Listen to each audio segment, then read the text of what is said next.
ቤተሰብ ኑ ላሳያችሁ። በ16 ሚሊዮን ብር 400 ካሬ ላይ ያረፈ G+1 ቤት ይገኛል ብላችሁ ታስባላችሁ? እዚሁ እንጦጦ ጀርባ እየተሰራ ያለ ጉድ ላሳያችሁ። አታምኑም? ስፋቱን ይኸው እንደምታዩት 400 ካሬ ማይንዲው በ16 ሚሊዮን ብር ማግኘት ትችላላችሁ። ምን እንደሚመስል ሁሉንም ነገር እንመለከታለን። እዚህ ዩቲዩብ ቻናል ላይ እንደዛ አይነት ቤቶችን አሳያችኋለሁ። የዛሬው የሚሆነው ዳምላ ሪል ስቴት ያዘጋጀው 400 ካሬ G+1 ቤት ምን ይመስላል የሚለውን ወደ ውስጥ ገብተን ውጪውን ሁሉንም ነገር በአሪፉ እንጎበኛለን። አብራችሁን ቆዩ። እዚህ ጋር አይገርምም? ና እናሳያችሁ። ይሄንን ተመልከቱት። ይሄ ሁሉ ስፔስ አሁን አዲስ አበባ ላይ ታውቃላችሁ ሁሉም ነገር ተጨናንቆ ነው ያለው። መሬት አልቋል።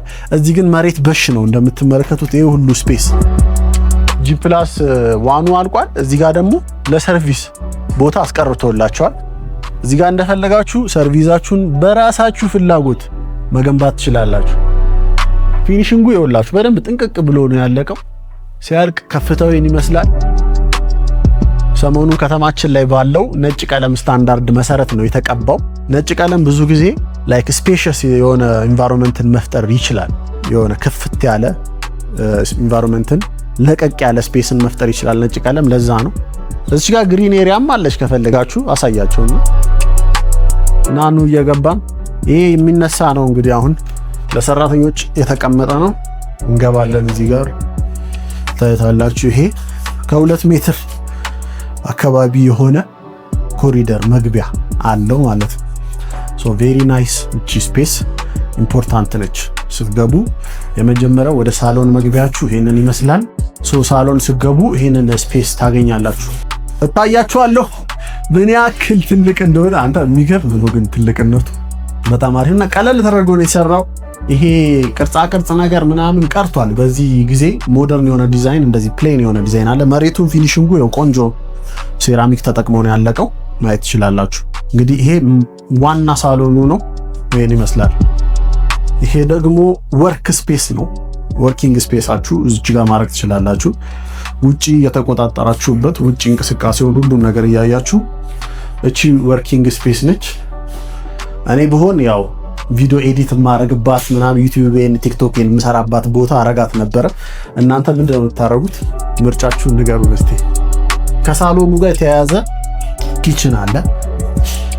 ትራዲሽናል ማድረግ ከፈለጋችሁ ኪችናችሁን ሞደርን ማድረግ ከፈለጋችሁ እዚህ ጋር የሚገርም ኪችን ካቢኔት ማስገባት ትችላላችሁ።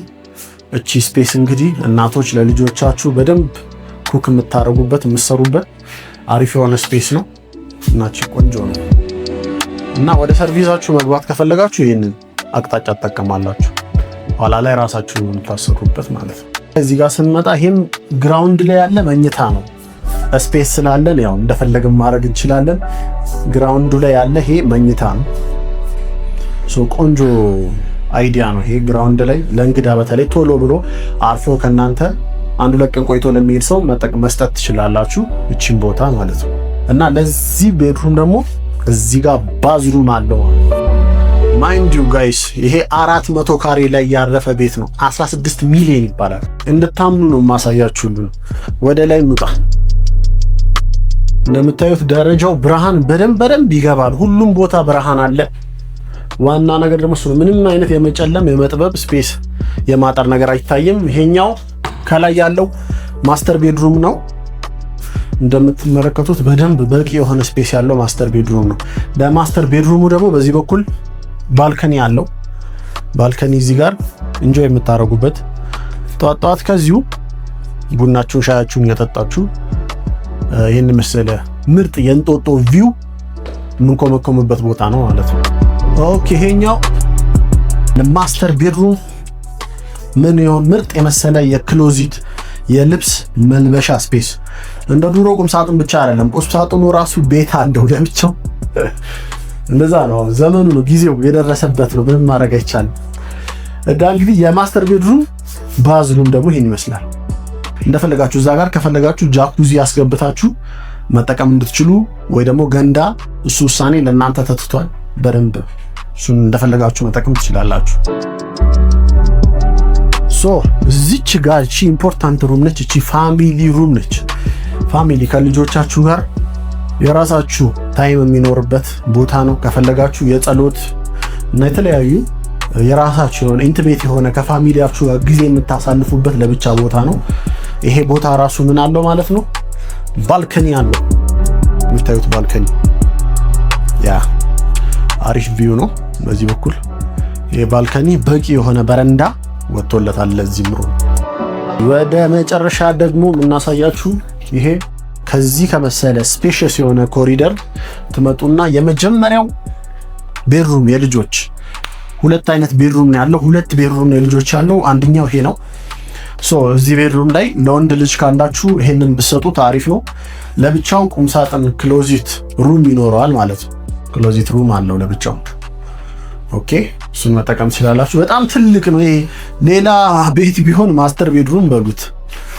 ሌላኛው ደግሞ ይሄ ነው። ሁለተኛ የልጆች ሩም ነው። ሁለተኛ ሩም የልጆች ቤድሩም። ሁለተኛ የልጆች ቤድሩም አሁን ለምሳሌ እዚህ ጋር ሴት ልጅ ቢኖራችሁ ቆንጆ ነው። እዚህ ጋር ለሴት ልጃችሁ ይሄን የመሰለ ባዝሩም ለብቻዋ ይኖራታል ማለት ነው። በጣም ትልቅ ባዝሩም ለብቻዋ አላት። እና የመጨረሻ ነገር ደግሞ እዚች ጋር ለሁሉም ኮመን እዚህ ፍሎር ላይ ብቻ ሶስተኛ ባዝሩም ማለት ነው። ለሁሉም ኮመን የሆነ ባዝሩም ይኖራቸዋል ማለት ነው። ይሄን ይመስላል እንግዲህ በጣም ትልቅ ነው። ይሄንን ሳይት ያዘጋጀልን ዳምላ ሪል ስቴት ነው። ዳምላ ሪል ስቴት እንደምትመለከቱት በጣም ሰፊ ሀሳብ ይዞ የመጣ የተንጣለለ ቦታ እንጦጦ ጀርባ ያረፈ ነው። እንጦጦ ጀርባ ለምን ተመረጠ ካላችሁ ገና ነው አልተነካም። መሬት በደንብ ስላለ ስፔሽስ የሆኑ ቤቶችን ማግኘት ትችላላችሁ። ኦኬ ሌሴ ይሄ የምትመለከቱት ሁሉ ገና በቤቶች የሚጥለቀለቅ ነው። 120,000 ካሬ ሜትር ላይ ያረፈ እጅግ በጣም በርካታ ቤቶች የተሰሩበት ነው ያለው። ቪላ ቤቶች አሉ። ቪላ ቤት ራሱ 400 ካሬ ላይ ያለ፣ G+1 400 ካሬ ላይ ያለ፣ ቪላ ቤት 200 ካሬ ላይ ያለ፣ G+1 200 ካሬ ላይ። ስለነዚህ ቤቶች ኢንፎርሜሽን ሞር ማወቅ የምትፈልጉ ሰዎች በእነዚህ ስልክ ቁጥር እየደወላችሁ ጠይቁን። ያላችሁበት ቦታ ድረስ መጥተን ወስደናችሁ አምጥተን እዚህ ጋር ሙሉ ጉብኝት እንሰጣችኋለን። ይሄንን ሳይት ሳታዩ ቤት ለመግዛት እንዳትወስኑ።